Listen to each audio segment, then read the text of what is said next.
Hey, welcome to the Backyard Professor Responds videos. I am with my good and dear friend, Robert Shiepe of Custodian File, the Dragon Man. How you doing tonight, Robert?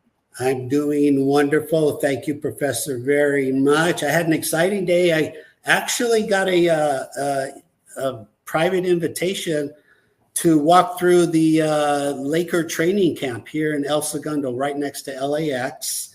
It's massive. It's about 8 years old. It's massive inside, and they took us through all the rooms, the courts, and it's phenomenal. And they gave me a goodie bag, and I looked in the goodie bag, and actually my favorite part is this Laker pin they gave me.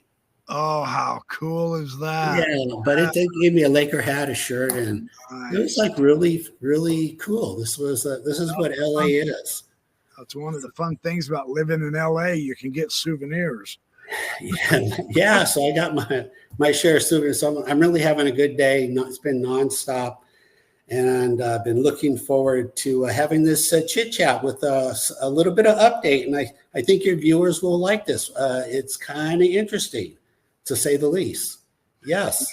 Yeah, it is extremely interesting, to say the least. Now, we're going to talk about Richard Banduric, who, in the last week or so, I have noticed there's quite a few YouTube podcasters who've jumped on this bandwagon, and there's a lot of them repeating themselves and all that. But I have a special angle that is really cool with Robert here on this whole theme that I think pays revisiting. And this, we were talking before we started the show. Why don't we do the clip of Banduric, and then we will talk about what he says, and then we'll bring in your ideas on this whole UAP situation. Banduric has caused some controversy. And I mean, it's UFOs, okay? It's aliens. You can't help but cause controversy. The really strange thing is the professionals are a big part of this controversy. And it's not like Banduric doesn't have any credentials at all either. So this is kind of remarkable. Let's take a look at Banduric. I've got a clip. I know there's been several folks I'm going to try to share some clips with. Let's just, you hear him? They were smart materials. Like one of the things is when these materials, you'd be looking at them and you try and reverse engineer them, that they would turn to dust. And they would do it within a minute or two. And then so you could take the dust and then set it off and get the isotopic analysis done on them. And they were extraterrestrial. But these materials, I mean, we're looking at something that's hundreds of years ahead of us. When you look under a microscope, an electron microscope, you're looking at something that's composed of very small particles that seem to be communicating with one another. So those are the things that I've been involved in that we can talk about, but I think that's one of the reasons why extraterrestrial materials are not really available to most people, is because most of them are set to disintegrate if they get in the wrong hand. Isotopic analysis of the dust that's left behind tells you it's extraterrestrial, at least where it was manufactured. But so we're looking at materials that can reconfigure themselves. They are composed of small subunits. So the type of things I looked at were there's something as small as a sliver of metal that would reconfigure itself depending on where it was.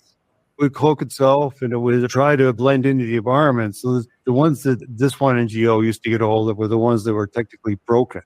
I guess the ones that didn't really function very well. So then you could collect them every once in a while and then try to analyze them. You could do things like split them apart. They would attempt to find each other or reconfigure. Some of the experiments they did was we took one of those and we put it on a very hot surface of about 3,000 degrees. And what it would do is it cooled the surface around itself. And then when we took the device off and then waited again, we would find that the mass would be reduced by a certain amount. Do these feel like program materials to you, Richard? Yeah, they were, like I was saying, they're more intelligent materials. Like these subunits probably had computational functionality, right? Because they knew what their neighbors were all about, and they knew they could reprogram themselves to be something different, right? If they needed to change themselves. So these are really curious types of materials. So that's how we could kind of tell they were extraterrestrial, because these things weren't like decades ahead of us. They were probably hundreds of years ahead of us. So sincerely, without question, that blows my ever-loving mind, Robert. What that man just said, the implications of this are simply out of this world. Oh, what he just said is shocking, don't you think? Oh, absolutely. This is like out of the blue, just out of nowhere, falls out of this. Well, probably literally did fall out of the sky.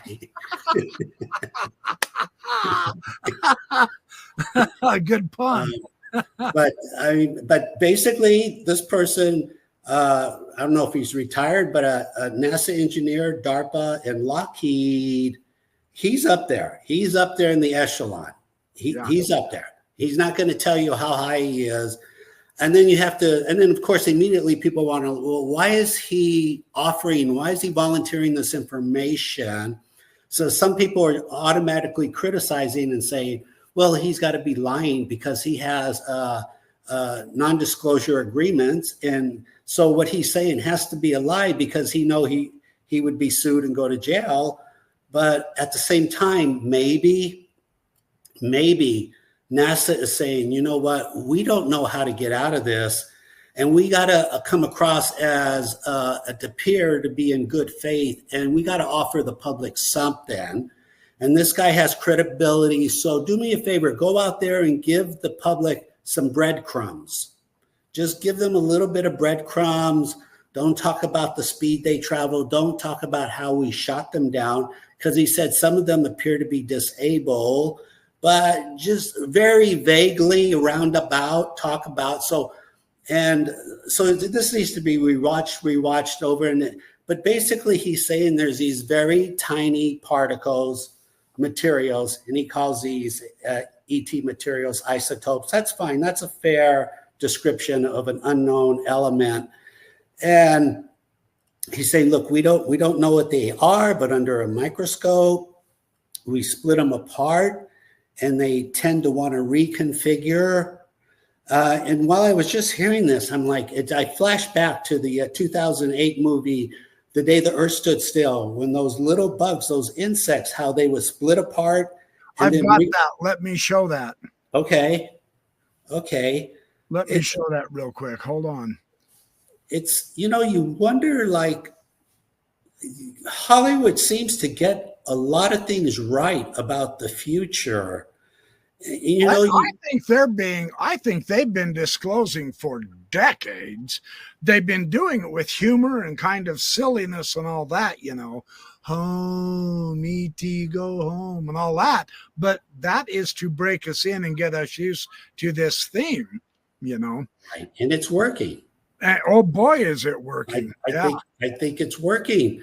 But, and I know, because I've always been fascinated by both movies, The Day the Earth Stood Still, 1951 and 2008, and these little insect-like slivers, how they self-replicate and reform. And it's, wow, what an amazing coincidence that this NASA scientist is kind of, and this is what soft disclosure is. It's a whisper. It's like, hey, did you hear that? Some of us will, some of us won't. But the thing is, by him doing this now, it's hard later, a year or two from now, it's hard to go back to NASA and say, why didn't you tell us what you knew? Because they'll say, well, no, we did tell you. Weren't you listening? We did tell you. When Richard told you what we knew, we were honest with you, but you guys didn't hear anything or you didn't connect the dots. So that's why I'm here. I'm trying to connect the dots like the rest of us. It takes a lot of people to figure this puzzle out. Yeah. Essentially, I can't find that stupid little clip. I thought I had it, but I can't see it. okay. It's okay. It was the little bugs in Yeah. the day the earth stood still. And it's interesting that they are little bugs. And they're very tiny. Very tiny slivers. So, and the engineer, Richard, he talks about trillions of these. Yeah. What'd you think of that? Well, he was looking through, microscope and then a electron microscope. Right. So and if these things can reconfigure themselves into the shape of pretty much anything, bugs, birds, people, balls of light, UFOs that are a mile wide, UFOs that are 6 feet wide, UFOs that are 40 feet wide. Who says what their limit is? Now, when I first got on this, Robert, I don't know if you remember this. This has been like 9 months ago, 8 months ago, or whatever. When I first run across this theme that the aliens, some of the aliens can be shapeshifters, and I balked at it. I said, oh, for Pete's sake, that's silly, because now we literally have no basis of discriminating them from our airplane. I mean, if they can reconfigure themselves into an airplane looking jet from the Navy or a passenger airplane or whatever, how are we ever going to be able to distinguish the UFOs? And it dawned on me through the next several months, that may very well be their point. They may not want to be seen as something different than our technology. Now, this is amazing because we now know that the beings in some instances can literally appear as a ball of light. This is the Chris Bledsoe theme. And the beings come right out of that ball of light as beings. They transform in front of you. And so I guess what I'm getting at, the level of complexity, it appears to me, correct me if I'm wrong, but the level of complexity that we're dealing with now is getting more. Well, Kerry, what we're being asked to do is to understand something with our present knowledge from 2025 to try to interpret science 300, 500, 1,000 years from now. And that's a stretch. That really is. And could it be done if it was all explained to us step by step? Yeah, we could. So I think what's important is really to keep an open mind, look at all the data, look at all the things being said. And once they start to repeat themselves, look at it and revisit. This is nobody said this is going to be easy. We expect it to be hard. Yeah, after all, it could be a vastly superior civilization, regardless of whether it's from under our oceans. If they've been here for several million years, then of course they're going to have the tech. Or if they're from outer space, it doesn't matter from where they're from. The point is they appear, at least based on descriptions, eyewitnesses, etc., that they certainly can move faster or deeper in water than anything we have right now. Unless, of course, Ross Coulthard is correct that the Tic Tacs are Lockheed Martin technology. And that might be. There's someone else. I just saw a video on it today. There's someone else now who has come out and agreed with that also, very interestingly. High up. Was it Burleson? Was it Burleson? It might not have been Burleson. I can't remember. I've been watching so much, my head's kind of muddy right now. What's not muddy in my head, though, and here's why we are doing this show, is because of your research and because of your angle. And I will confess right here, right now, I am cautiously optimistic about it, but I didn't just immediately jump on the bandwagon. Part of that is because of my skepticism. I'm not gonna, I'm trying to be realistic. And yet, now that we know the universe is made of plasma, according to Robert Temple's brand new book on plasma, Heaven is Plasma, and now that we know the much more full capabilities of the UFOs and their ability to change shape, to hide, the criticism that I've seen of your work and that I myself have made is that, well, the problem is some of the stuff you are videoing is just bugs. I mean, you can see the wings on the bugs. Okay. However, now that we understand what Banduric just said, they can reconfigure themselves into whatever shape they want. What better way to hide if they don't want to do catastrophic disclosure? If they are on the theme of we're going to watch, but we're not going to try to interfere too much if we can at all help it. And yet, you once again reiterated, and I'll ask you to do it again. I know I've had you on the show before and you said that, and it just didn't quite sink in, I guess, in my mind about how we know that some of what you're videoing is not bugs and it cannot be the X and K band and stuff like that. Why don't you explain to me and then we've got an incredible book of Dan Aykroyd who used your story on the Adam Carolla show, man. Yeah. So I get it, everyone. You just want the facts. You want intelligent things. So I'm a clinical pharmacist, heavy science background. I want the science too, step by step. Okay, I look at everything. Sometimes I have to see things 10 or 20 times before I accept it as real. Once is really not enough. So I get it. Just show me the science, Robert. Show me the facts. And that's what I've been doing. So briefly, real quick here, how did I figure this out? How did I accidentally come across these tiny UAPs? I live in Marina Del Rey, Los Angeles, on the hill, 200 feet elevation. In the summer 2017, the Coast Guard and Navy Blackhawks invaded Marina Del Rey all at once, like a raid, all at once, hovered 200 feet. They stayed there for 4 hours every day for 2 weeks. At the end of 2 weeks, I turned on my video camera. I said, because this is ridiculous. Now, if you can imagine what I just described, this is ridiculous. So I turned on my video camera. It's huge. The cost of something like that, hundreds of millions of dollars. Enormous.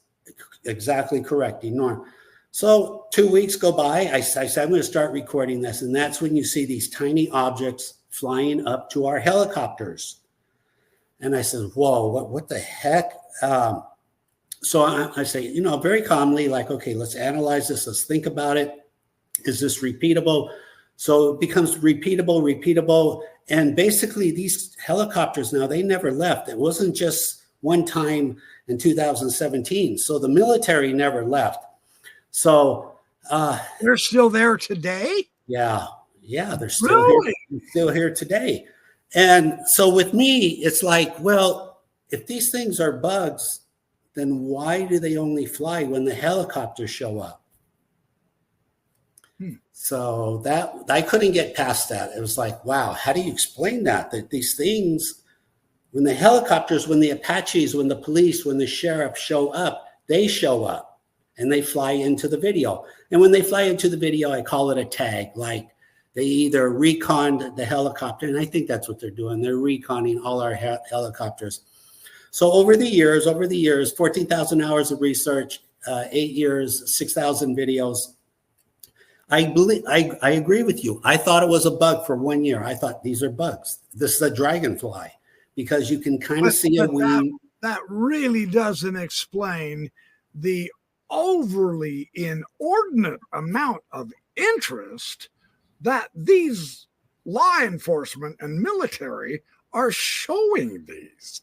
Who cares about a bunch of bugs? Hell, they splat on the windshield. So what? Correct. Right? And I got to tell you, because I live here and I documented and I recorded it, it's literally 46,000 sorties, military sorties in 8 years, 46,000. So back in the day, in summer of 2017, what does that mean?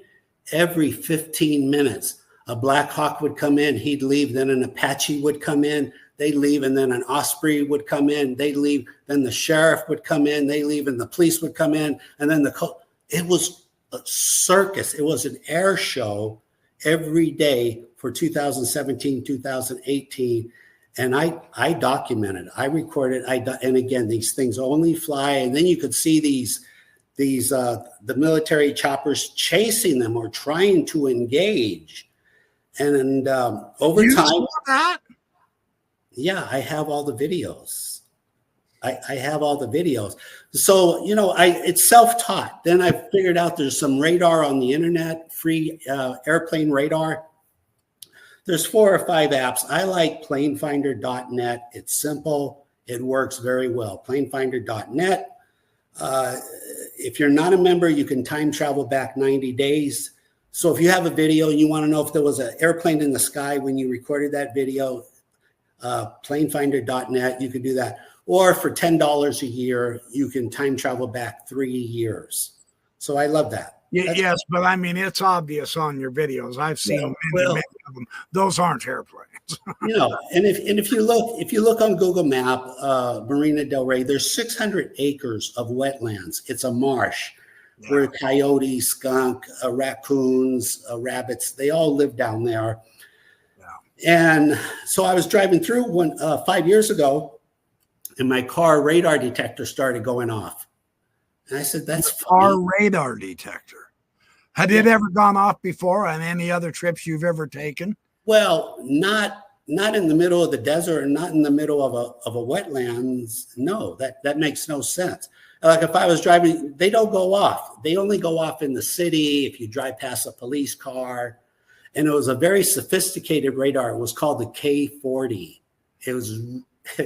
It's really the top shelf radar, K40. Google that.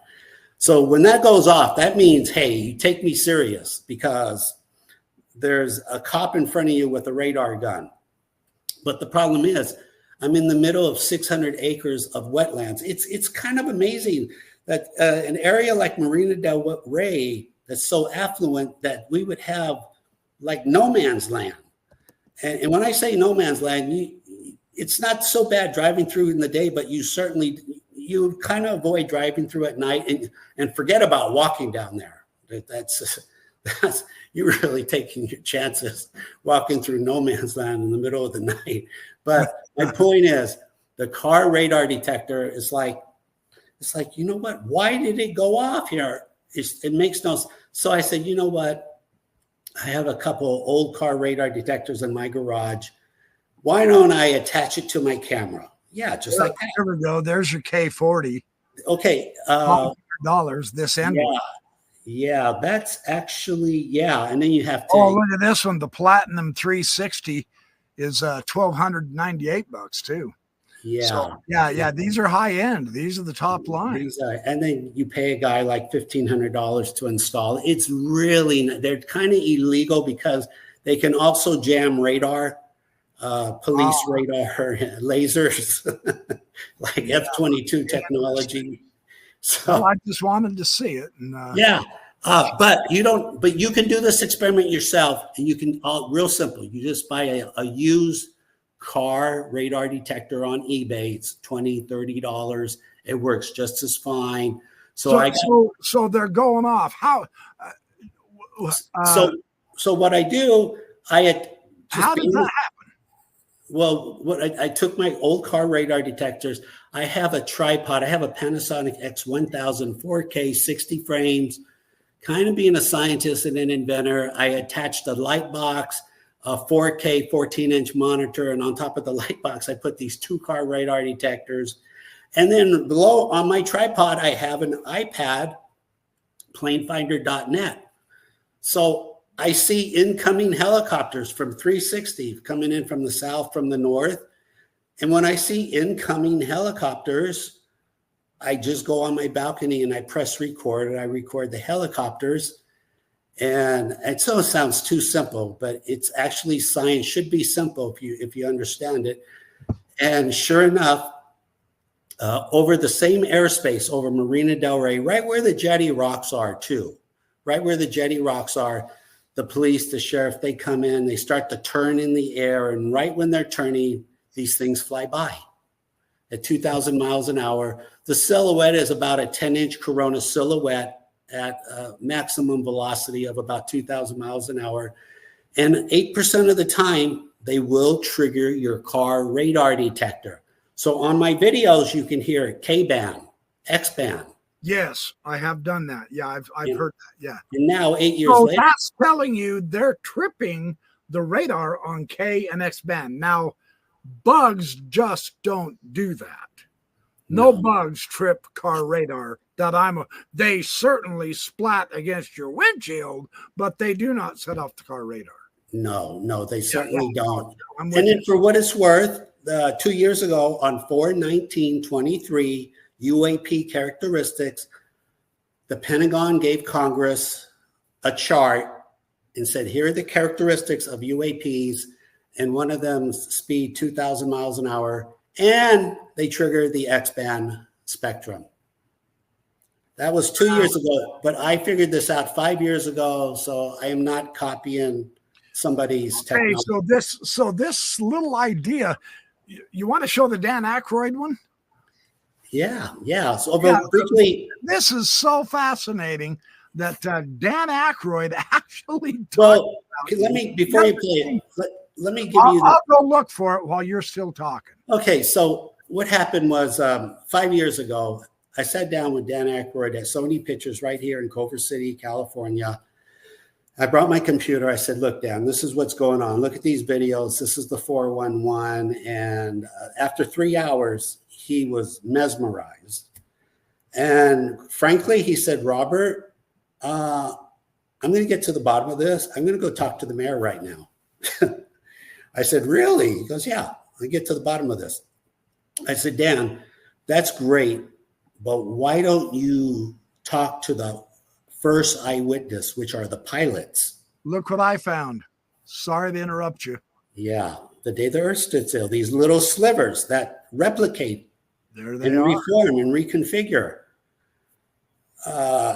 Yeah, go figure This this. is out of the movie The Day the Earth Stood Still. Yeah, that was. But the idea that they're depicting them as little bugs, what a beautiful disguise. Seriously. Yeah. And if those little bugs, quote, bugs in your videos, when it says K-band or X-band or whatever, are tripping off the radar like this, movies aren't made in a vacuum, man, especially on this subject. I mean, we all know. Okay, just for a brief, I'm sorry to interrupt you, Robert. Your story is fascinating. I want to get back to it. But just so we understand, we know Steven Spielberg has his new movie all videoed. He's editing it now. It'll be out next year. Don't tell me he's not going to put real ideas in that show about what's going on in the last decade, right? So let me tell you,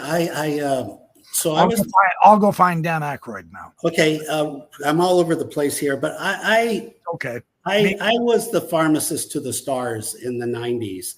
So I would hang out with Hollywood. And let me tell you, they're very connected with people at the Pentagon. They're very connected. So if you wonder, like, hey, how is Hollywood coming up with these movies? Where are they getting these concepts? It's not a far stretch. They're plugged in. They're plugged in. They're plugged in. I mean, that's fascinating, isn't it? Hollywood is plugged in. I can't tell you the whole meeting with Dan Aykroyd, but believe me, when he said he was going to go talk to the mayor, he said he was going to go talk to some other people, and I wish I could tell you that part. Okay. But what's this clip? But yes, so I told him, go talk to the police. And so 5 years later, he does this interview, and look what he says. Oh, well, there's the statement. Fire are all complaining sometimes about how they buzz the helicopters. Hold on, let me try to get this. Fire department, sheriff department, and the police. They're complaining. They don't like it. Why is it not letting me move this back? Doggone it. The other events that you see all around, the Stingray.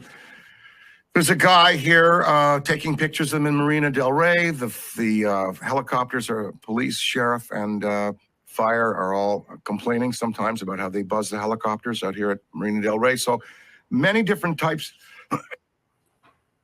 There you have it. Okay. Fascinating. In all fairness, that is what's known as a soft confession. The police. There you go. Soft confession. Yeah, that's what it is. In other words, it's not being screamed. In other words, it's called asked and answered. He put the question out. He got the answer. That was 5 years ago. Now, I never told anyone about it, but Dan did this interview last year, and I said, well, I might as well tell the story now. Because I'm not going to kiss and tell. 5 years ago, I'm not going to tell everyone, hey, I just sat down with Dan. Right.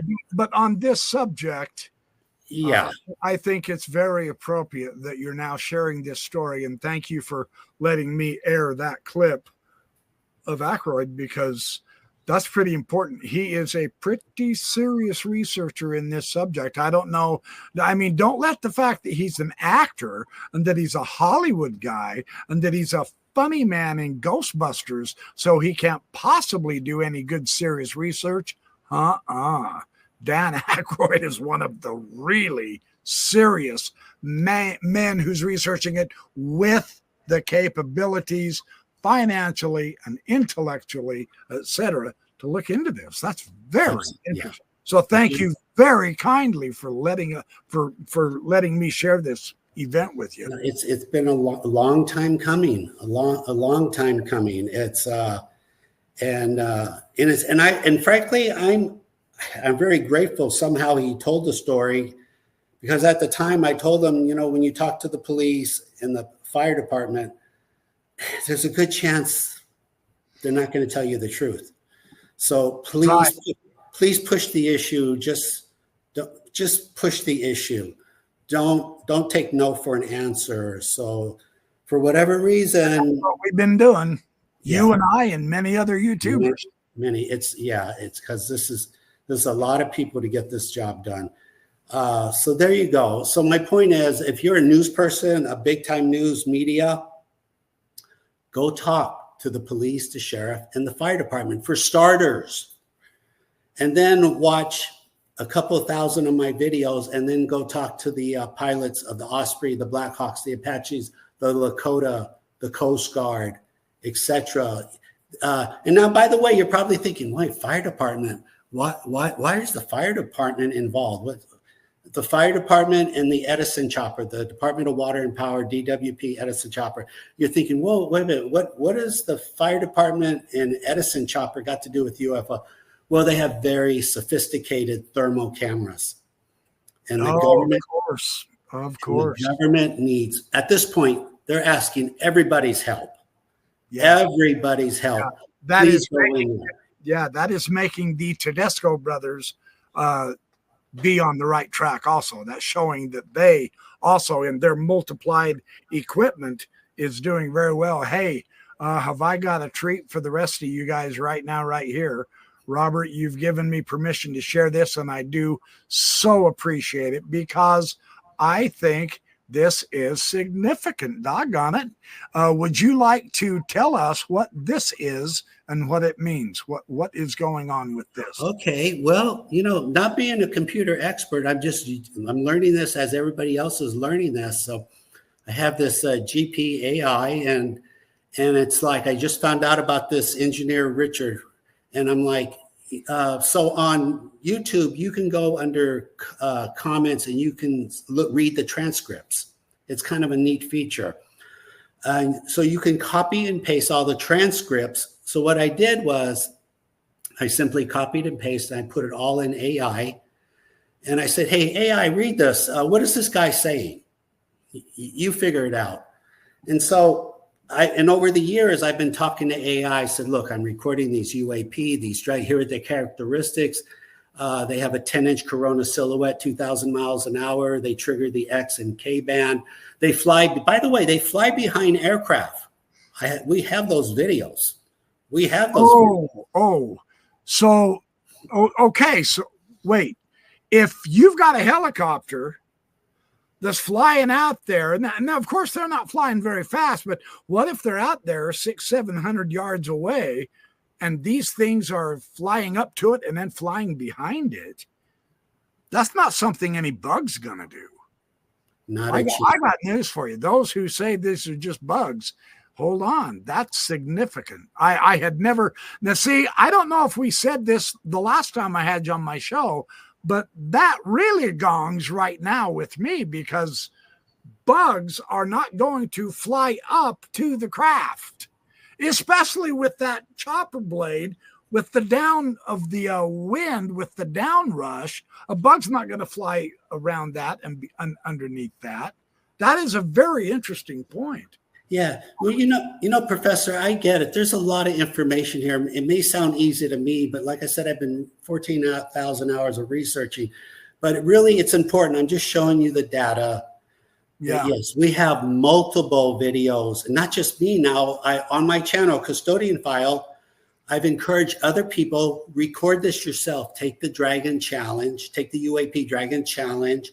When you see a helicopter, an airplane, hold your phone sideways, zoom in 20%, record for 30 seconds, look for a dot. That dot will be the UAP traveling 2,000 miles an hour. It'll look like a bullet. Go back, slow it down. And so now we have about 13 people who have started their own YouTube channels. And they're posting this. And this is just still growing and growing. And frankly, Professor, they're recording better video than I am. Now, they're all over the world too, aren't they, Robert? All over the world. I have a new viewer 6 months ago, Dr. Nicholas, gynecologist in Austria. He just last week or so, he's up in the Alps, 7,000 feet, snow everywhere. Helicopter goes by. He records it. A dragon flies right in front of him. No way, really? Can you get that clip? Is that on your website? I could. Yeah, I did post that. I could send it to you right now if you want. I interpolated. By the way, an interpolation. So on these really good videos, I have a professional photographer. I send him the short, because at that speed, each video is 1/3 duration. They're very short. I'll tell you what, after the show, you send me that clip and I will edit it into this show, because we're recording this. Okay. Yeah, I would very, very much love to see that. Okay. I will send you his video, and I will send you the interpolation where, again, I send it to a photographer. He copies and pastes each frame, and you can see where the dragon entered and left. And it really tells the story on what they could do. So are any of the other people who... I'm sorry, I should tell you this Dr. Nicholas is really connected with the university, and he's on their butts. He's writing letters to the government, and he's not taking no for an answer. So this is only the beginning of where Dr. Nicholas is going. Nice. Are any of these other people who are finding these dragons, are they also pointing radar detectors at them and getting K and X band hits? Great question. The answer is yes. I have a gentleman in the UK, undercover ET. His name's Robert, undercover ET. He's just sitting in his house. He's pointing his radar detector out the window. Yes. The answer is yes, 100%. He's replicating it. He's getting it done. And other people are saying, Robert, what kind of radar detector? What brand should I use? There's no brand endorsement here. Any $20 or $30 radar detector, because X and K band goes back to 1980. I think even 1977. It's there's nothing new about it. So do you have to put the radar detector on either X or K first? No, Or it will just the detect on that band. yeah, it multi-scans. It just multi-scans. Obviously, I don't know much about radar detectors. No, it's. I've never used one. Yeah, I'm surprised. I mean, it's it's. I always just drive the speed limit, so I've never worried about it. I know back in the day, I went to pharmacy school in Laramie, and you kind of need one when you're on the highway. Yeah, that's because there's nothing I mean, that's a long, drawn-out drive down to Laramie, man. You don't want to drive the speed limit there. No, It's like that drive when we get over to Malad in Idaho, man. Nobody drives the speed limit. They're zipping through that at 120. I get it. And back in the day, I would go nonstop, 20 hours. I'd get in my car. Yeah. I would just go 20 hours. So it's kind of interesting that the Chat GPT also says, yes, you have direct correlations with these small sliver deals of Banduric. Yes, in fact, that's very interesting. Chat AI even went so far to say, Robert, you need to do a news conference right now. Let me write you a letter. This is your moment. And I'm like, well, slow down here. I mean, nothing's going to happen. Well, I get to introduce you to the world here with this Chat GPT. So thank you. I feel honored. Thank you for letting me be the first one to share your discussion with Chat here. So this is what you are bringing to the table here. That's fine. I'm just trying to do the science. I'm just one guy here, but and I really appreciate that. I'm grateful to you that you are doing it that way also. Seriously. Thank you. Real quick. So that the video you played, I wrote a couple notes. He said isotopes, AKA alien technology. That's fine. How the slivers, very small. So, the concept is, these UAP dragons, they're small. We know close to velocity zero, they're the size of 1 inch or ½ inch. We know that because how do we know that? Because they fly behind known objects like a person's ankle. I have a video where they like a person's ankle, and because of the high voltage, they're actually giving off gamma rays. The camera can see the IR, so they turn from a black object to a white object. A white, like a hospital X-ray. Now, the Tedescos have told me that with their IR. It turns into a white object? Yes, yeah, absolutely. Yeah. I have those videos. I have a lot of those videos. Wow. I have a lot. That is interesting. So you and the Tedescos are also kind of dovetailing. I did not catch that last time I had you. I'm not trying to make a big deal about this. No, I get it. I've approached this somewhat too skeptically, I think, but that has to happen. But the evidence is accumulating, and the cross context with other researchers is showing you are repeating as the Tedescos are, and you're getting the same results using the same instrumentation. That's pretty important. You've got Chat GPT now, and you've got Dan Aykroyd, and all of your videos. Well, you're building quite a case, and now you've got others who are repeating it worldwide. You're starting a movement here. Well, I mean, I had my 15 minutes back in the 90s. Believe me, I had fun hanging out in Hollywood. So I'm not looking for 15 minutes, but I do care about humanity. This is open source. What do I want to see? I want to see this technology. I know the Pentagon wants to make better missiles, faster missiles. I get that. They're going to do that. But in trade, I want better X-ray machines at the hospital. I want better medications, smarter pharmaceuticals, medications. And I want medications that work, that target, and they get the job done like this, not 6 months, not 2 years. I want one shot, one and done. Yeah. That's the medication I want. Amen. Yeah, I don't want to screw around. I'm tired of everything working in slow motion in science. Right. I want to get it. I don't want to see people ill. I don't want to see animals ill. I want to see this breakthrough. And these dragons have that breakthrough technology. They have that mathematics. and we need to get our hands on it. That's where I'm going with this. So I don't know the brothers, the T brothers, but we're getting the same data.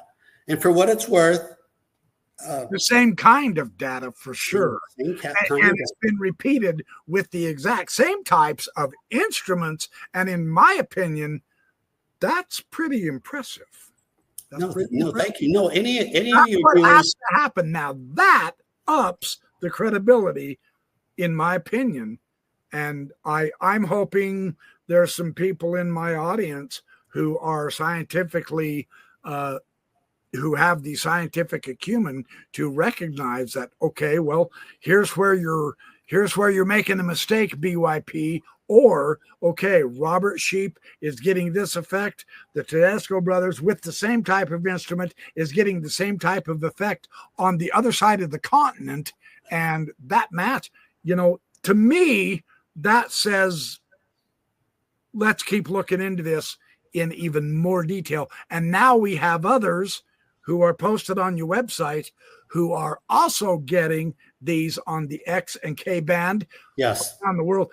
Now that is an added extra layer. What you want a couple more layers? Am I wrong in thinking that? You want a couple more layers? Again, I don't like to kiss and tell, but I'll just say I sat down with the CIA. They took this very serious. You sat down with the CIA? Yeah. Yeah, they took it very serious. In fact, it's bugging the cops and those people in the Marina Del Rey. Otherwise, why are they hovering around there? I mean, every time, Well, that was actually one of the questions the CIA asked me. They said, why do the police and the sheriff keep returning, doing the same thing over and over? I said, I don't know. Why don't you ask them? I don't know. One agency's not talking to the other. Right.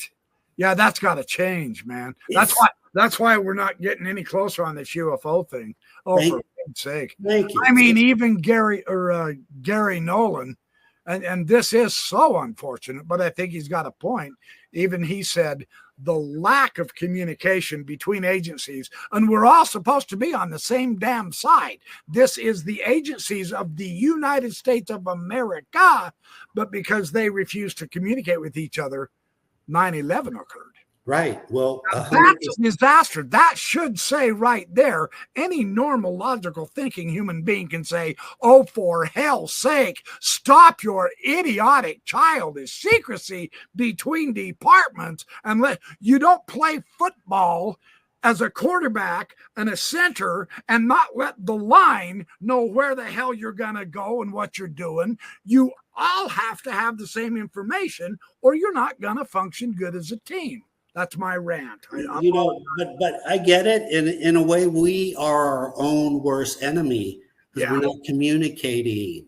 Yeah. Amen. So, right. So, and then I sat down with the Air Force, March Air Force Base in Riverside, California. They took it very serious also. My stuff has been on Discovery Channel, and it's hard to get stuff on Discovery Channel. They vet everything. I even kind of had the Vatican here. I had SETI here. Man, you get around. Wow, I'm not worthy. Holy cow. I'm very grateful that you're on my show. I look back at things and I shake my head. It's like, how did that happen? How did that happen? But no, it's true. I mean, now I get to share this moment with you on my YouTube site. I am honored. I'm telling you. Thank you. I'm very grateful. I'm grateful for the opportunity to be here and share the information. I just want humanity to get ahead, Professor. I do. I don't want us to be held back, stuck in the sand. I'm just so tired of that. None of us are getting any younger.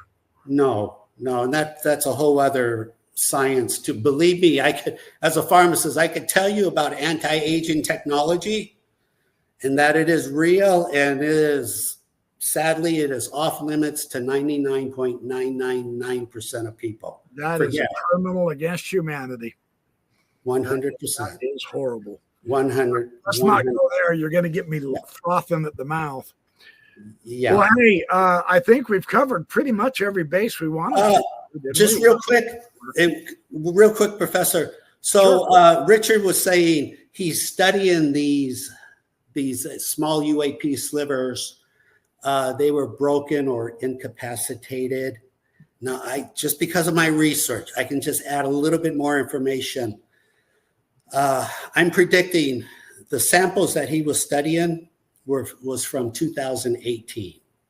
2018. So later on, if he starts to say more, we can bring that up. Like, how old are these samples? When did you first come in contact? And the reason I say that is because I've been recording them so long. In 2018, I have one video where Black Hawk came into Marina Del Rey and I have it on video and shot a dragon flying.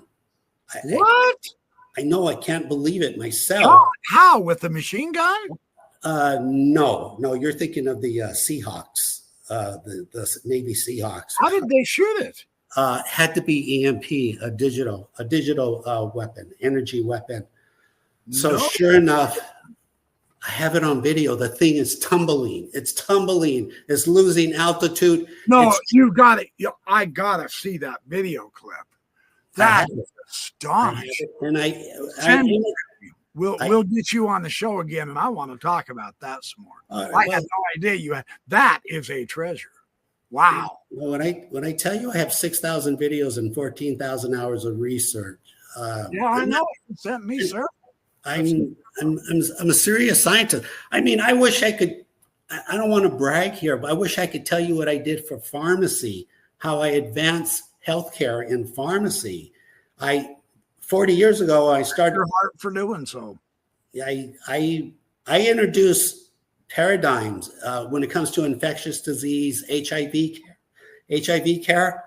I introduced new paradigms on how to approach this because in 1986 we didn't have a clue. We didn't have a clue, and there was a 911.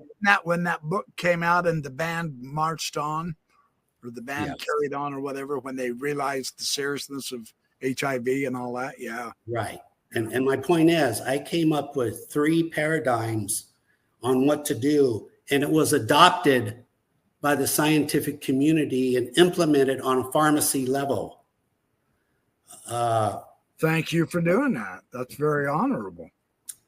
You are a good man, Robert Shiepe.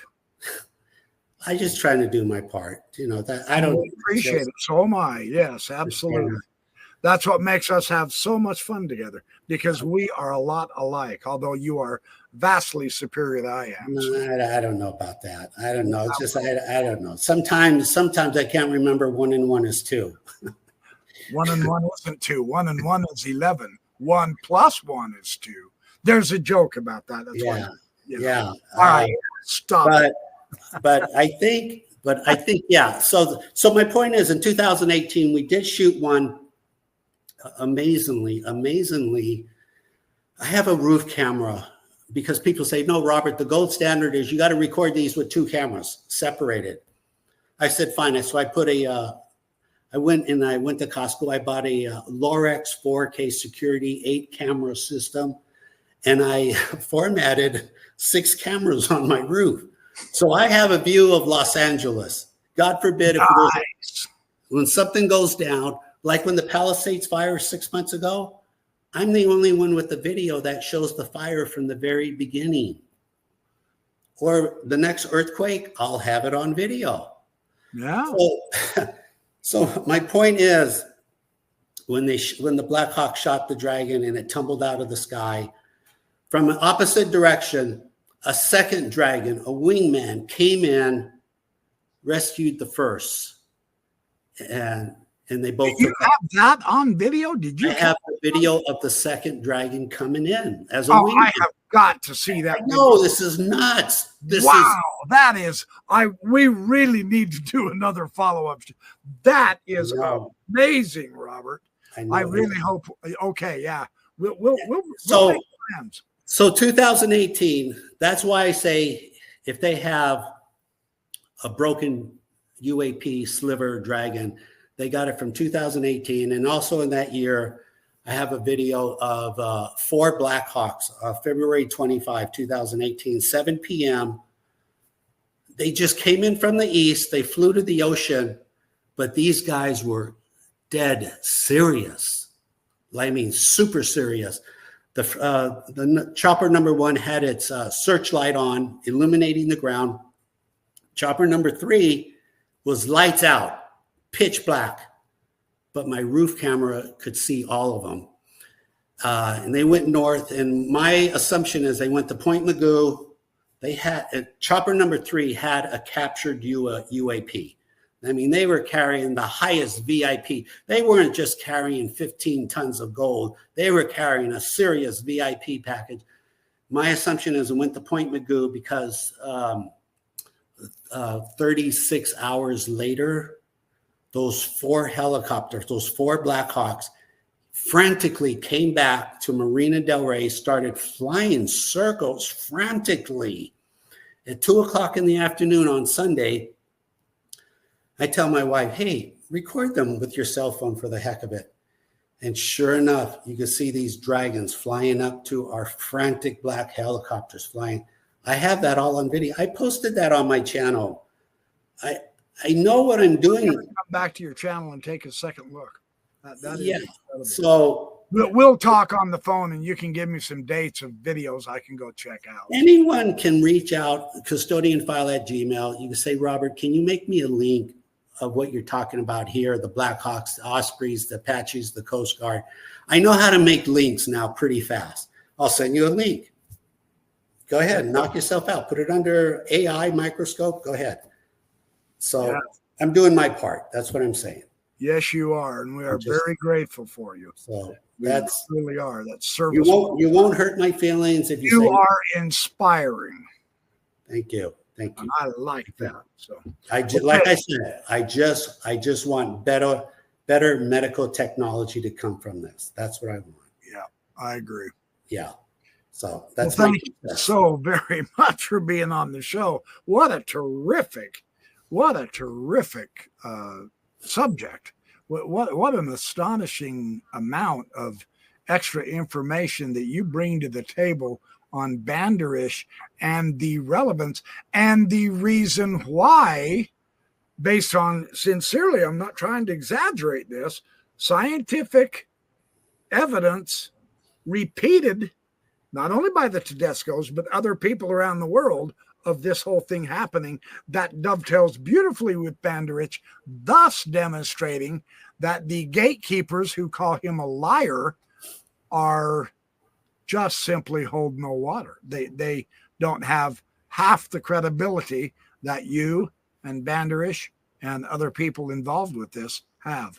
And so we're very appreciative of getting your incredibly unique and powerful viewpoint on here tonight. We appreciate it. We're a couple days behind the other YouTubers, but so what? As far as I'm concerned, I've got the best program analysis of Banduric on YouTube right now because of your contribution. So thank you once again. You're very, very welcome.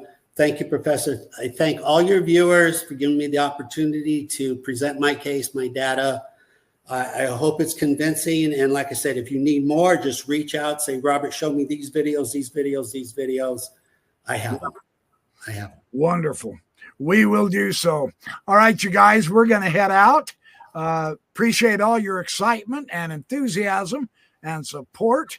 Give us a like and hit subscribe. If you want to hit the notification when we get other videos up, you will be notified, and share this video especially.